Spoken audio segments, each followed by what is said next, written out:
આજે આપણે વાત કરીએ કે અમુક લોકો ઇન્ડિયામાં છે અને અમુક લોકો ઇન્ડિયામાં નથી, પણ એમની જોડે રિલેશન છે.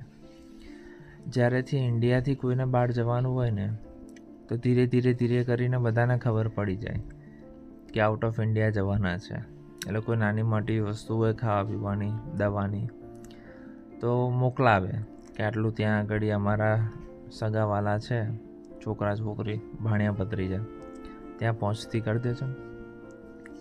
હવે એ વ્યક્તિ સિંગલ ફોન મેસેજની 12 મહિના સુધી કોન્ટેક્ટમાં હોય તેમ છતાંય, પણ જ્યારે આવી રીતે જવાની વાત આવે ને, ત્યારે ગમે તેમ કરીને ત્રીજા વ્યક્તિ જોડે પણ કોન્ટેક્ટ નંબર, એડ્રેસ બધું મળી જાય, પછી એમનું કામ થઈ જાય.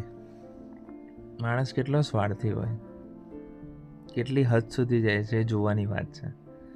કામ કરવાની કોઈ ના નથી પાડતું, પણ બસ કામ પૂરતો જ સંબંધ. આવું કેવું સાચું?